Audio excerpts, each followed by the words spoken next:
Ouais. Bonjour. J'essaie de faire un bonjour calme aujourd'hui parce que souvent je fais bonjour. Bonjour et bienvenue à ce cours de pensée positive. Et on était justement en train de penser positivement à vous qui nous regardez. On était en train de dire que ce cours est vu. Donc si tu es là et que tu nous suis et que et si tu es un homme, eh ben éteins. Mais si tu es une femme, reste avec nous. Euh, Non, je rigole. Si tu écoutes le cours que ta femme écoute, ben écoute. En tout cas, on est quelle page on est? 115. 115 de notre livre. Et on va dédier ce cours pour la Refoua Shelema Bekarov Bezrat Hashem de Adel Meyam Bat Michal Alia. Bezrat Hashem, Amen.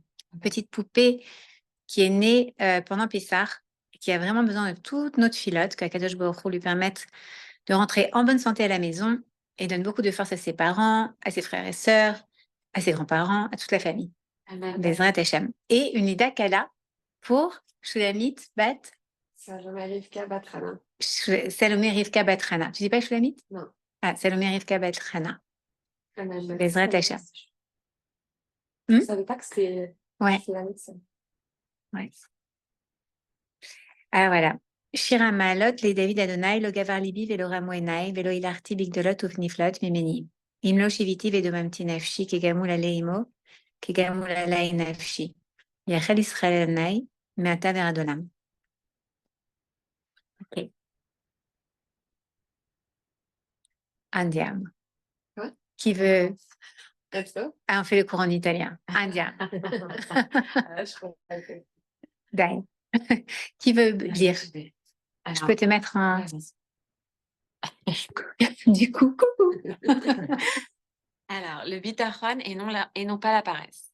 La émouna et le bitachon pourraient-ils nous servir de prétexte afin de nous laisser aller à la paresse et à choisir la complaisance plutôt que l'effort? La émouna n'est-elle pas en effet un excellent prétexte pour se montrer paresseux et faible? N'est-il pas bien plus facile de croire que quelque chose de bien va advenir plutôt que de travailler dur pour l'obtenir? De prime abord, nous pourrions répondre par l'affirmative.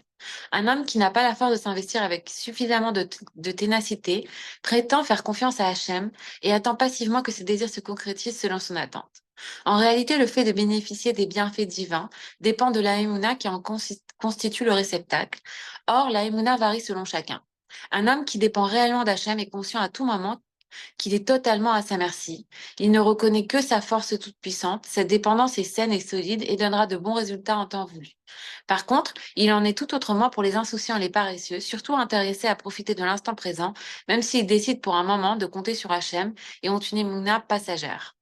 Pour eux, la émouna n'est pas un réceptacle et ils ne méritent donc pas de recevoir les bienfaits divins puisqu'ils ne sont motivés que par la paresse et l'irresponsabilité. On raconte l'histoire d'un étudiant de yeshiva qui s'adressa un jour à Rabbi Israël Salanter et lui demanda: Rabbi, si je suis certain sans l'ombre d'un doute qu'Hachem me fera mériter de décrocher le gros lot à la loterie, est-ce que cela se réalisera? Rabbi Israël lui répondit: Bien sûr, lorsqu'un homme fait confiance à Hachem et qu'il est sûr qu'il pourvoira à tous ses besoins, lorsqu'il ressent que quelque chose va lui arriver, il peut créer cette réalité. Quelque temps après, Rabbi Israël Salanter interpella cet étudiant et lui dit: Est-ce que tu as acheté le billet de loterie? L'élève répondit par l'affirmative. Le répondit lui demanda: Quel est le montant du gros lot? 100 000 euros, répondit l'étudiant. Serais-tu prêt à me le vendre pour 30 000 euros? Oui, avec plaisir, dit l'étudiant avec joie. Dans ce cas, il est clair que tu ne gagneras pas, car tu n'y crois pas de tout ton cœur. Si tu es prêt à me vendre ton billet à moins du tiers de sa valeur de son lot, cela signifie que tu n'es pas sûr à 100% de gagner. Et par conséquent, ta émouna ne pourra pas créer une nouvelle réalité. Il est certain que celui qui se fie à Hachem et mise tout sur lui est dans la situation que de celui qui se fie à Hachem est auréolé de sa grâce. Il mérite donc des bienfaits divins. Il est juste et nécessaire de fournir tous les efforts réalisables selon nos possibilités. Mais comme nous l'avons déjà dit, plus le bitachon est grand, moins il y aura d'efforts à fournir. La Emouna est une force permettant la création de nouvelles réalités latentes. Elle constitue le vrai moteur pour la création du bien dans le monde. Le bitachon en Hachem est la clé de la réussite de celui qui veut connaître la délivrance et la consolation. Magnifique. Qu'est-ce que vous en pensez? C'est intéressant parce que on pourrait se dire, bah attends, au final, tu vois, c'est toujours l'intention qui compte. C'est toujours vraiment ce que tu as à l'intérieur de ton cœur. Et c'est pas ce que tu peux paraître faire, parce qu'il y a beaucoup de gens qui pourraient dire, attends, à quoi ça sert au final que je fasse quoi que ce soit si Hachem il m'amène tout sur un plateau d'argent, d'accord? Mais qui, au fond de leur cœur, ne sont pas convaincus à 100%. Et ça qui est magnifique, je pense, de comprendre et qu'on apprend vraiment avec ce livre, c'est que la plupart du temps, on se dit, attends, mais moi, pourtant, j'étais sûre que ça allait arriver. Je me suis fait dans ma tête, ça va arriver, ça va arriver. Mais en fait, avec l'exemple de cet étudiant, on voit, ça va arriver, mais à combien tu es vraiment sûr à 100%? La pensée positive, elle nous apprend qu'en fait, il faut mettre son intention totale, son cœur. Et si on a vraiment tout son cœur, alors oui, on crée cette réalité. Mais c'est très rare, en fait, qu'on arrive vraiment à ce niveau-là.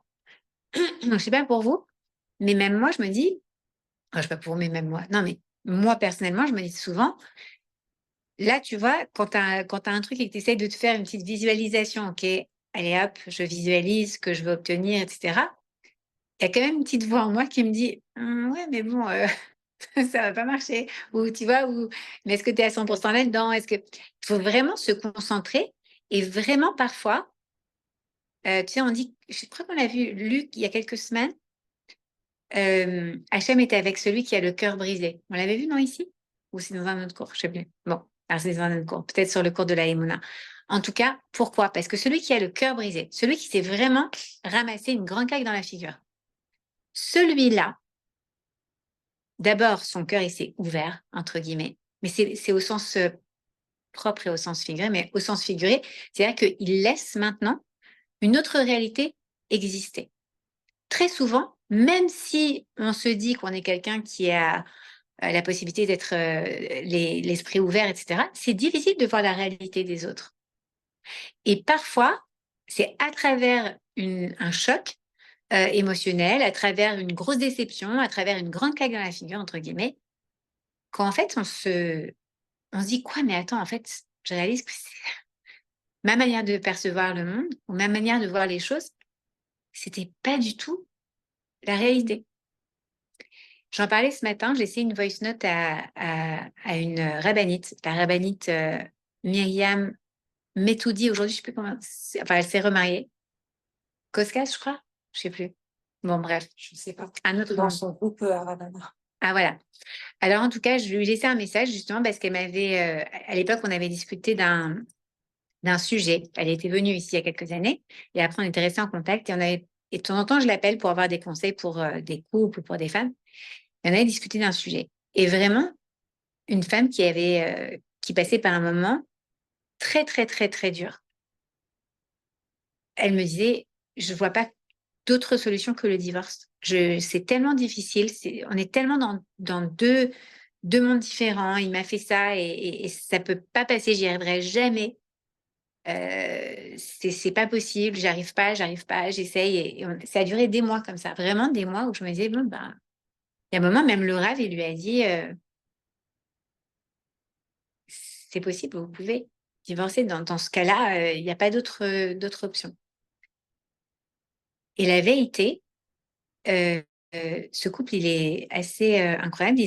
Ils ont réussi en fait à reconnecter.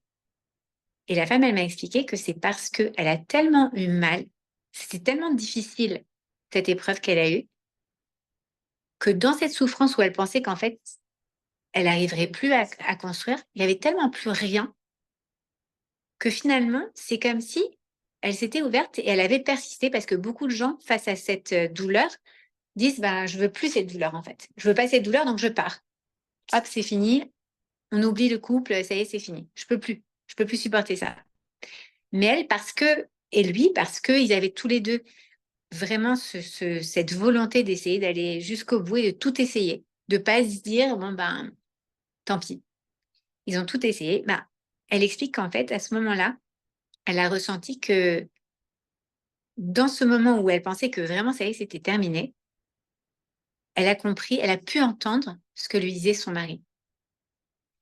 Et que sans ça, elle n'aurait pas pu. Parce qu'en fait, jusqu'à présent, elle voyait juste ce qu'il faisait, la manière dont il agissait envers elle, qui n'était pas belle.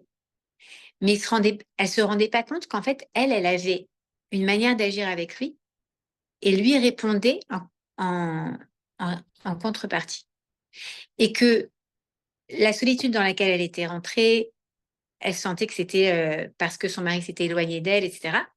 C'est vrai, mais en fait, elle ne se rendait pas compte qu'en fait, c'était elle aussi qui avait créé cette séparation à travers le fait qu'elle était devenue maman et qu'elle avait eu du mal, en fait, à d'un seul coup lâcher prise sur sa vie de mère. Et ça, on a toutes ce challenge-là, que quand on devient maman, d'un seul coup, on se dit, mais attends, eux, ils dépendent complètement de moi, tu vois. Et d'un seul coup, tu dois te dire, OK, alors je dois avoir ce rythme, ils doivent dormir à telle heure, et ça devient un peu plus rigide que la petite jeune fille fiancée qui était toute rigolote et toute machin, ou plus détendue, ou d'accord.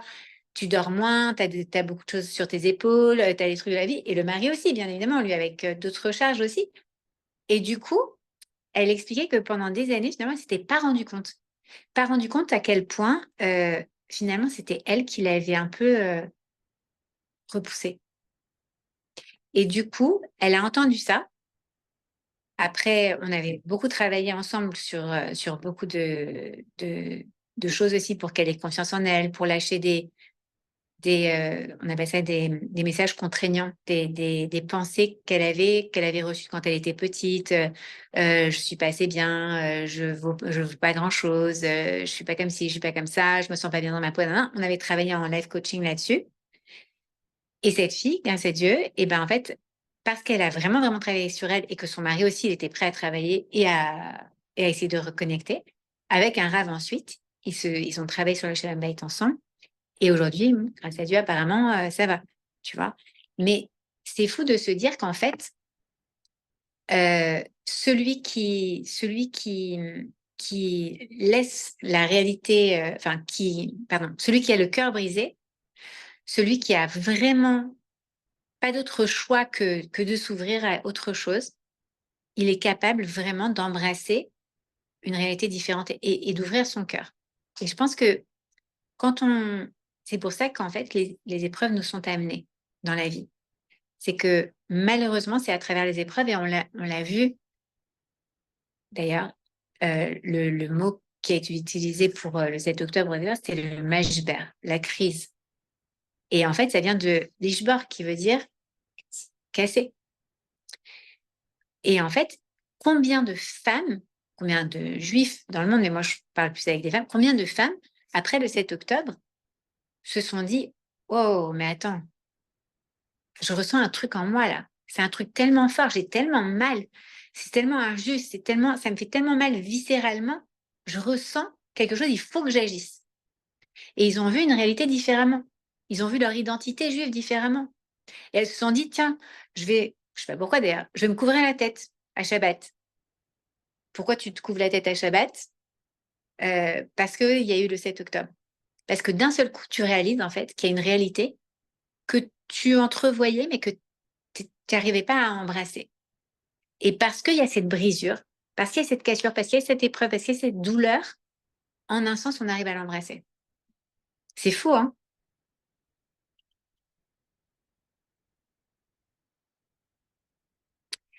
Et le fait de dire ceux qui, ceux qui vont bénéficier de leur émouna et du bétachon, c'est ceux qui sont pas des feignants, c'est-à-dire ceux qui vont pas dire, OK, comme j'ai envie de me la couler douce, alors je remets tous les trucs dans les mains d'Hachem. Non, c'est ceux qui ont vraiment dans le cœur.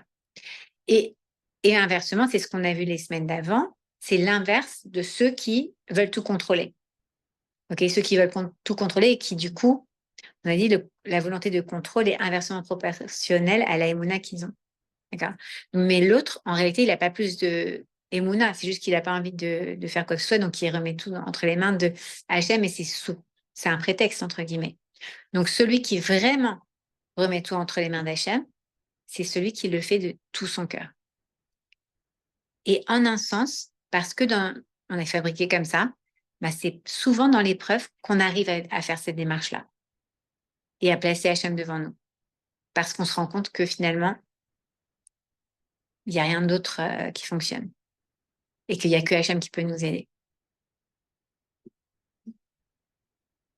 Mais là, en fait, il dit dans l'histoire du gros lot, il dit qu'il doit être sûr que ça va arriver. Ouais, Mais d'un autre côté, c'est un peu, on peut pas être sûr que quelque chose va arriver, c'est un peu, je comprends ce que tu veux dire. c'est pas de dire, je sais que ça va arriver, on peut pas savoir. C'est vrai, on ne peut pas savoir. On ne peut pas savoir, mais en fait, là, comme le livre, je ne sais pas si tu étais là pendant ce chapitre-là, mais en fait, elle nous explique dans ce livre qu'avec ta pensée, tu crées ta réalité. Et que du coup, là, en fait, je pense qu'il revient sur ce thème-là. Elle revient sur ce thème-là et elle dit, bah, tu vois, lui, par exemple, il disait, est-ce que c'est possible qu'avec, si j'y pense, si j'y crois à 100%, que mon ticket, il est le gagnant? Alors, est-ce que oui, ça marche? Alors, le Rav Salanter, il lui dit, bah oui. Mais si tu es capable de le vendre à 30 000, c'est qu'au fond, tu n'es pas sûr. Donc, c'est pour ça que ça n'arrivera pas. Parce qu'en fait, le principe de ta pensée créer la réalité ne fonctionne que si tout ton cœur y est. Que si tu y crois à 100%. Et c'est pas facile d'y croire à 100%. Je suis d'accord avec toi. C'est pas facile parce que qui je Non, suis je me pour dis que dire à peut-être 100%?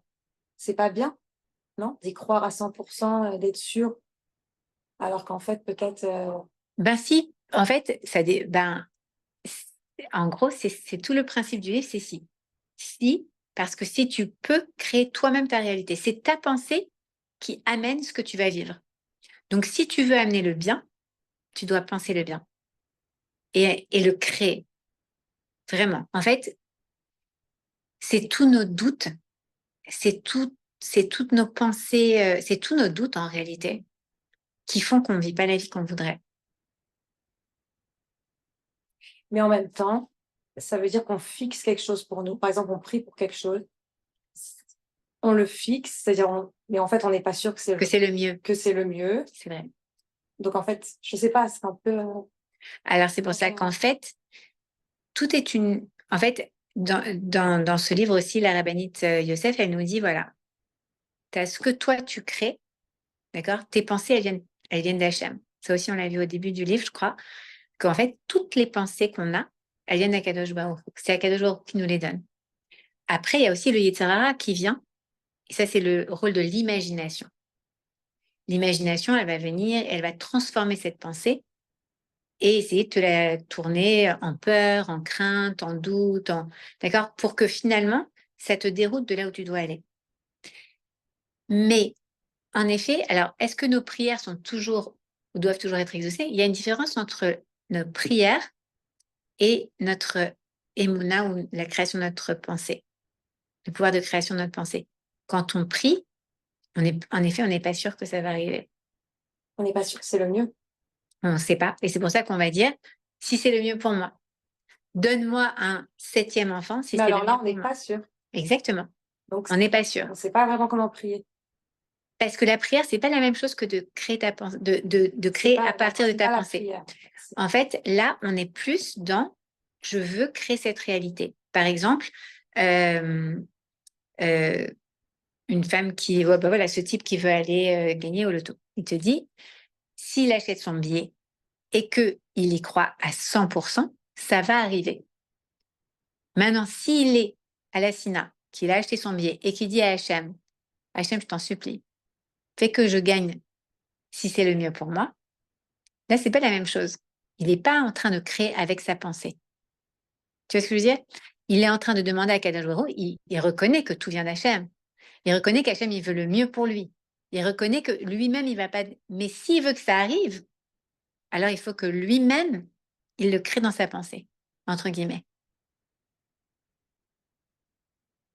Avec sa propre force, parce que finalement, il a le pouvoir de le créer lui-même.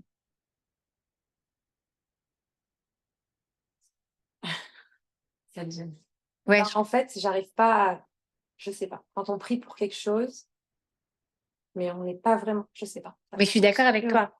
Je suis d'accord, on n'est pas sûr. Et en même temps, alors il y a deux choses différentes. Encore une fois, la prière, c'est que tu crées le réceptacle pour qu'Hachem il t'amène la chose.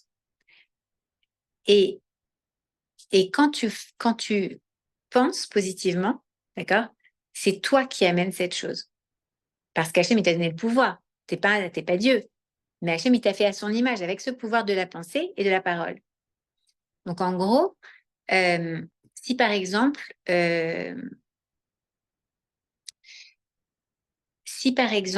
tu pries pour la réfoua shlema de quelqu'un, mais tu n'es pas sûr. D'accord? Si tu fais une visualisation, et si tu te concentres, et si tu mets tout ton cœur que tu visualises cette personne, ce bébé, par exemple, puisqu'on a dédié ce cours aujourd'hui pour Adèle Myriam, on fait l'effort ensemble de visualiser les choses. Là, on devient actif dans la création de cette réalité. En un sens, dans la prière, il y a aussi quelque chose de passif. Tu vois ce que je veux dire? Je demande à Hachem de le faire, mais est-ce que moi aussi j'y participe? Déjà, le fait que je prie, oui, c'est une participation. D'accord? Mais si en plus, moi, utilise toute la force qu'Hachem m'a donnée de ma pensée pour visualiser cet enfant qui rentre à la maison, qui peut respirer, qui peut manger, qui peut faire ci, qui peut faire ça, d'accord? Alors, en fait, je vais contribuer à ce que cette réalité, elle prenne forme. En fait, dans ce sujet-là, c'est sûr, faut visualiser Ouais. positif et tout. C'est le gros lot qui. Oui, Là, c'est un peu. parce que c'est un peu tiré par les cheveux, Ouais, entre guillemets. c'est tout. Je comprends ce que tu veux Mais dire. Mais en réalité, pour la est-ce que, par exemple, il n'a pas moins de chance, enfin, ou il n'y a pas plus de chances qu'il ait le gros lot de 100 000 dollars que Dieu préserve les Abdil, mais qu'une personne remarche. Tu vois, on ne sait pas en fait quelles sont les statistiques. Mais je suis d'accord avec toi, ça paraît fou. Et pourtant, la rabbinite, elle nous dit, mais c'est comme ça que ça marche, mais avec tout son cœur. Et en réalité, très souvent, on a du mal à émettre tout son cœur parce qu'on est trop habitué, parce qu'on est trop pollué par nos pensées, je n'ai pas envie de dire négatives, mais par des doutes, par des pensées extérieures. Et du coup, ben, même par notre logique, tu vois ce que je veux dire? Et je pense que parce qu'on est dans une génération où on a tellement grandi avec une connaissance des sciences, ok? Hachem, il nous a mis plein de choses qui sont incompréhensibles comme ça, ou en tout cas pas visibles, pour qu'on puisse se dire, mais attends, bien sûr que ça existe. Il est encore dissimulé, Hachem, il n'est pas encore révélé. Donc on a du mal à se dire parfois, mais oui, c'est comme ça que ça marche. Mais pourquoi ce ne serait pas le cas? Au final, c'est comme ça que c'est écrit dans la Torah. Ça fonctionne comme ça. Il faut juste que nous, on ait la émouna en ça. Et qu'on arrive aussi, je pense que vraiment, qu'on arrive aussi, et c'est ça qui est très utile par rapport, pour reprendre le thème de notre conversation à l'ouverture du cours, qu'on vit dans une, ouais, tu sais, j'ai l'impression parfois qu'on est comme un hamster. Ouais. On tourne sur notre petit trou là et d'un Shabbat à l'autre, ça s'enfile. Mais en fait, il faut aussi trouver le temps de s'extraire. C'est ce que nous apprend, c'est ce que nous apprend Kadosh Baruch Hu à travers nos mitzvot de femmes. La chala, tu extrais dans la matière. La Adlakat Nerot, tu extrais dans le temps.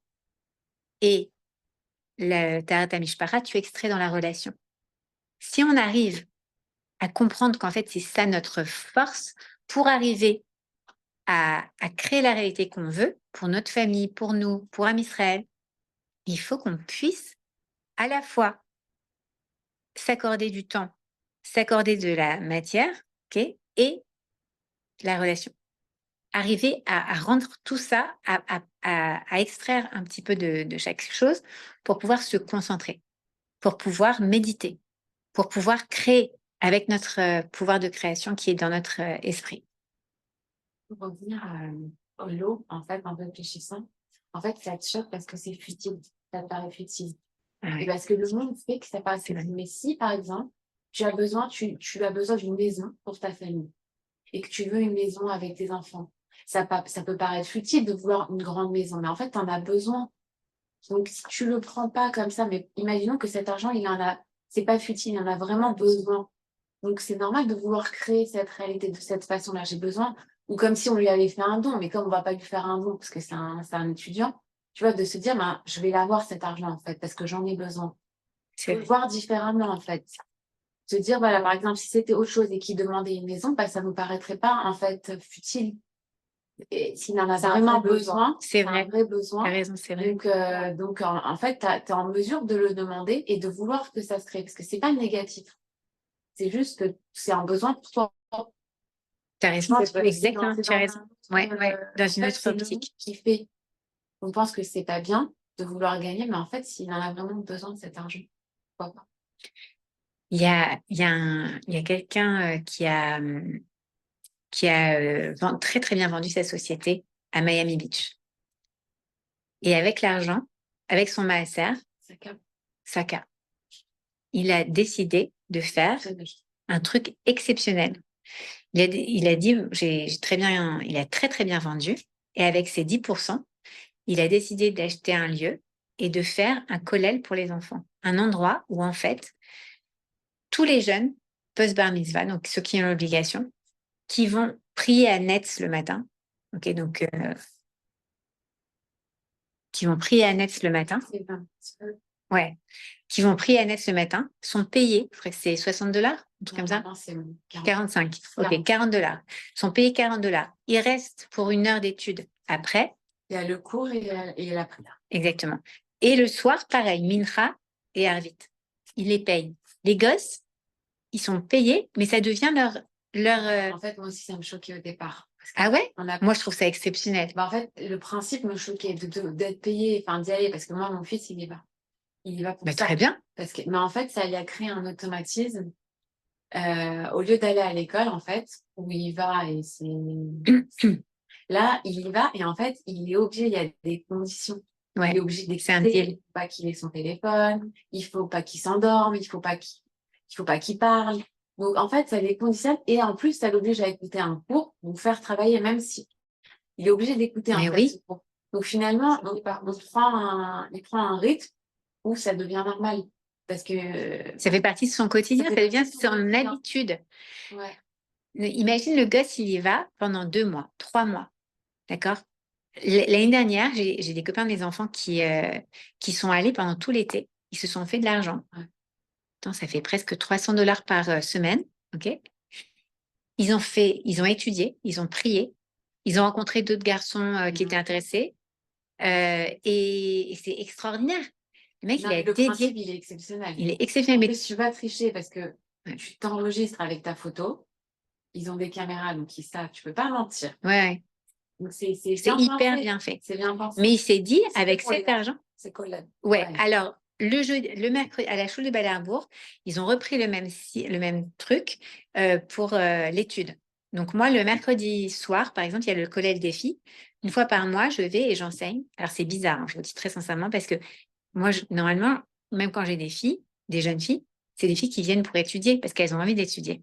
Mais quand elles sont là parce qu'elles vont gagner de l'argent, t'en as qui sont mais s'en fichent. Et là, il n'y a pas le système des caméras, des machins. Il y a le RAF qui passe de temps Non, en mais temps. par contre, nous aussi, on l'a ici. On a le Ah cours oui, des ados. très sympa. Et il leur donne Il leur donne un truc. une petite gift card. Mais c'est très bien. Oui, mais c'est Écoute, pas grave, tu veux parce que ça je... crée une habitude, en fait. Exactement. C'est très. Ouais. Ouais, c'est le lundi, je peux te rajouter si tu veux. C'est le lundi. Mais oui, il est bar mitzvah, ton fils. J'ai Barmisa et j'ai ma fille 15 ans. C'est garçon. D'accord. Mais les bien. filles, à la Oui, Schule de allez. Ballarbourg, c'est tous les mercredis. Là, c'est fini pour l'été.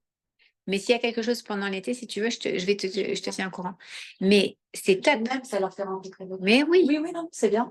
il leur offre la pizza et Voilà, à la Schule de Ballarbourg. Et c'est un cours, c'est 40 minutes. C'est vraiment pas long. Ouais. C'est top.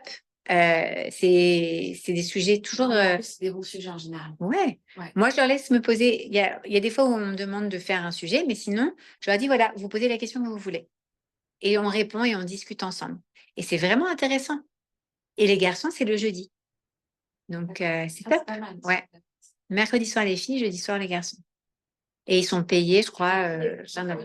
Soir. C'est Shaiki Farkash, le rave de la Choule, le rave de youth de la Choule de Ballarbourg.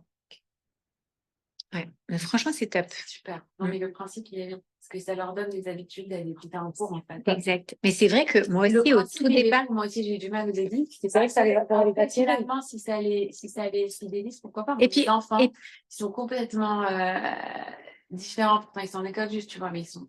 Eh ben, et en plus, ils sont out of the device pendant un petit moment, Oui, tu vois, pour ceux ils qui... vont pouvoir y réfléchir. Et mais très bien. Et ça les fait prendre cette habitude. On va, ah bah tu vas où? Bah non, moi cette heure-là, je vais à Non, Mitra. c'est pas toutes les semaines, c'est pas toutes les deux. Ouais. Mais c'est pas grave, c'est très bien. C'est ici. C'est top. Franchement, moi je trouve que c'est génial. Donc voilà. Donc ça nous montre que même des choses qu'on peut considérer, tu vois, le mec, il a vendu sa société, il aurait pu faire n'importe quoi avec, mais Ouais. avec 100 000 dollars, tu peux faire du bien. Tu peux faire tellement de bien. Ça va se répercuter sur des générations, ce qu'il a fait, ce monsieur Saka. C'est exceptionnel. Vraiment. C'est une belle manière de faire son master. Voilà. Quelle heure il est? Vous voulez qu'on continue un petit peu? On termine la page? Ouais, sur les Allez. sur le chat. Salomé, tu veux lire? Confiance en un chef conseil pratique. Qui parmi nous ne désire pas réussir dans tout ce qu'il entreprend? Qui ne souhaite pas être sûr de tout ce qu'il fait est bon et bénéfique? Nous voulons tous nous sentir en harmonie par rapport à nos actes, agir avec joie, intégrité et la certitude que la bénédiction d'Hachem protège toutes nos affaires au quotidien. Afin de nous renforcer dans notre bitachon en Hachem, commençons par avancer à petits pas en visant les petites choses où nous voudrions réussir. Afin d'y parvenir, commençons par visualiser une belle journée. Entraînons-nous sur des petits détails de la vie, sachant que la force de la pensée positive a une portée colossale. Cette pensée positive fera fleurir en nous-mêmes le bitachon ou l'assurance que ce à quoi nous aspirons se réalisera. Et comme nous l'avons appris, la Emouna et le bitachon en Hachem peuvent créer la réalité que nous espérions. Je continue. Ouais. Témoignage de Monsieur Amichai de Jérusalem. Nous avons acheté une machine à laver et un sèche-linge en promotion. Les livreurs qui nous les amenaient refusèrent de mettre les machines à la place que nous leur destinions, c'est-à-dire dans la buanderie attenante à la salle de bain, parce que la porte était trop étroite. Pour y parvenir, ils auraient en effet été obligés de déballer les machines, ce qu'ils n'étaient pas autorisés à faire en tant, tant qu'un technicien n'était pas venu nous en expliquer le mode d'emploi. Malgré notre insistance, les hommes posèrent les machines dans l'entrée et s'en allèrent. Lorsque j'appelai le technicien, je me demandais comment un seul homme pourrait transporter deux lourdes machines jusqu'au balcon, mais je décidai de faire confiance à Hachem et de croire fermement que tout s'arrangerait pour le mieux. La veille de l'arrivée du technicien, je visualisais dans mon esprit les deux machines à la place que je leur avais prévue, l'une sur l'autre, et je m'endormis avec la confiance totale que grâce à Hachem, tout se déroulerait pour le mieux. Le matin, je m'éveillai calme et sereine et priai à Hachem pour que tout se passe bien. À ma grande surprise, deux hommes arrivèrent chez moi. Ils déballèrent les machines et les posèrent à leur place, l'une au-dessus de l'autre, comme je l'avais souhaité. J'étais curieuse de savoir pourquoi ils étaient venus à deux alors que généralement, un seul technicien se déplaçait. Lorsqu'ils s'apprêtent à partir, je leur demandais s'ils étaient toujours deux pour venir donner des instructions aux nouveaux clients. Le technicien leva alors son doigt vers le ciel et dit: Madame, vous avez beaucoup de chance. Par hasard, le deuxième technicien avait une heure de libre et il m'a accompagné. Sans lui, j'aurais été incapable de soulever ces machines tout seul. Je savais, quant à moi, que ce n'était pas le fruit du hasard, mais bien un cadeau du ciel que j'avais reçu par le mérite de Maïmouna. Nous sommes confrontés au quotidien à une multitude de problèmes que nous considérons dérisoires. Nous croyons pouvoir les résoudre sans aide particulière et même lorsqu'ils ne s'arrangent pas, qu'ils nous tracassent et nous font perdre du temps. Nous faisons avec, acceptant la fatalité de la situation. Je continue. Comme tu veux. On est bien? Si nous réfléchissons différemment, nous constatons qu'il est possible de demander à Hachem de nous aider à résoudre tous ces petits problèmes. Nous pourrions à tort penser qu'il est malséant Malzéen. de l'importuner pour des sujets si négligeables et qu'il ne faut s'adresser à lui qu'en cas de gros problèmes. Pour les petits tracas, nous nous disons que nous pouvons nous débrouiller tout seuls, mais cette façon de penser ne repose sur aucun fondement. Demander l'aide du ciel pour les tracas quotidiens ne représente en rien une atteinte à l'honneur d'Hachem. Celui qui abaisse son regard sur le ciel et sur la terre est tellement grand qu'il surveille en même temps aussi bien les anges dans le ciel que la fourmi sur la terre. Si nous pensons qu'il est malséant d'importuner le maître du monde pour un problème mineur, c'est que nous le considérons comme un roi de chair et de sang. À Dieu ne plaise. Or, la grandeur d'Hachem est infinie. Il peut nous aider à résoudre tous nos problèmes, les plus grands comme les plus petits. Lorsque nous nous habituons à demander l'aide du ciel pour chaque chose et que nous sommes capables de visualiser dans notre imagination que tout s'arrange pour le mieux selon notre attente, alors nous éprouvons le bitachon que Dieu exauce les désirs de notre cœur pour le bien, et il en sera effectivement ainsi. Surtout, n'oublions pas de le remercier pour tout ce qui se réalise selon nos souhaits, même pour les choses paraissant insignifiantes. Lorsque nous réaliserons que les problèmes du quotidien se résolvent facilement, notre émouna en Hachem grandira encore et notre relation avec lui se renforcera, ainsi que notre degré de bitachon. Nous réaliserons qu'il nous accompagne pas à pas et nous nous retrouverons dans une réalité totalement différente de celle que nous avions comme connue jusque-là. Une réalité dans laquelle règne la Hashgacha Pratit, la providence divine pour chaque individu et à chaque instant. A priori, nous aurions pu penser que les événements surviennent par hasard, mais nous le savons, le hasard n'existe pas. Ainsi, nous pouvons commencer à sentir la force de notre confiance en Hachem, qui nous ouvre des perspectives bonnes et positives. Nous sommes alors plus calmes, plus sereins, notre regard sur la vie change. Il devient bienveillant et positif. Nous ressentons aussi de la reconnaissance pour tous ces cadeaux et miracles qui surviennent en notre faveur au quotidien. Or, moi, j'ai confiance en ta bonté. Psaume 13,6. Selon le Rambam, le bitachon est un cadeau du ciel. Il ne s'agit pas d'un optimisme sans fondement qui veut seulement et bêtement dire que tout ira bien. Le bitachon est une confiance absolue dans la bonté sans limite de Dieu. Le maître du monde désire que nous ayons confiance en sa bonté et que nous envisagions l'avenir avec calme et sérénité. Nous devons donc nous reposer sur sa bonté et être persuadés de pouvoir compter sur lui en toutes circonstances. Chaque soir, avant d'aller nous coucher, demandons à Dieu de nous octroyer une journée réussie pour le lendemain et visualisons l'heureux dénouement des situations que nous devrons affronter.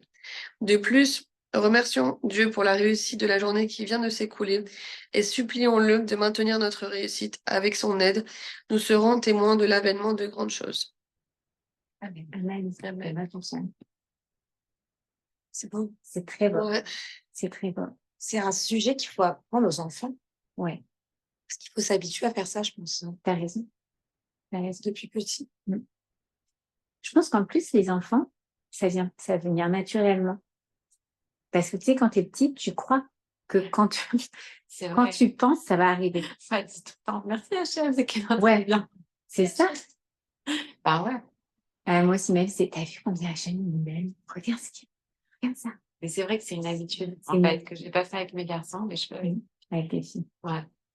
Mais je pense que de prendre conscience qu'on peut avoir, qu'avec sa pensée, on crée, c'est tellement, tellement important. Ouais. C'est vrai. Et c'est sûr que je pense qu'en fait, on leur apprend quand nous, on le vit. Ouais, c'est ça, parce que moi aussi, je connaissais pas. Mais aussi, le fait aussi d'apprendre. Moi, j'étais toujours réservée aussi. Jamais je demandais. Je voulais pas demander des petits trucs. Oui, C'est notre éducation aussi qui fait ça. C'est vrai. On n'a jamais demandé. c'est vrai. Et c'est vrai que maintenant, je sais pas, il te dit même pour réussir une omelette pour ton mari, Ben. mais tu peux lui dire. C'est vraiment ton quotidien. Il faut vraiment, il est avec toi, quoi, dans tout ton quotidien. Et Ouais. quand tu penses à ça, tu te dis, OK, alors, c'est bon. C'est vrai. Ça libère. C'est vrai. Et les enfants, en fait, ils apprennent de ça. Ils apprennent à travers ça. Je pense que on peut pas leur faire un cours. On peut leur faire un petit cours comme ça, de temps en temps, sur comment fonctionne la pensée, mais en réalité, il n'y a pas comme Voir exemple. voir l'exemple. Ouais. Ouais, je pense. Ta belle-mère, elle vit comme ça? Bah, en fait, quand elle cuisine pour Shabbat, tout ce qu'elle fait pour Shabbat, elle me dit toujours Yerbat Shabbat Kodesh. J'ai fait ma part des choses, j'ai mis les ingrédients pour sur la recette. Maintenant, c'est à toi de faire en sorte Que ce soit bon. que ce soit bon. Et je trouvais ça fou au début. Je me suis dit, mais enfin, si elle suit la recette, elle va forcément bien sortir. Et non, Non, c'est vrai. on sait que... Tu sais, genre, quand t'es jeune, il y a Ouais, 10 ans, mais ouais, c'est vrai, en fait, c'est tellement vrai. Enfin, mais du coup, bah, ça devient un automatisme. Voilà, c'est beaucoup par les grands. C'est Ça vrai, reste. c'est vrai. Bah, très chouette. Les filles, la semaine prochaine,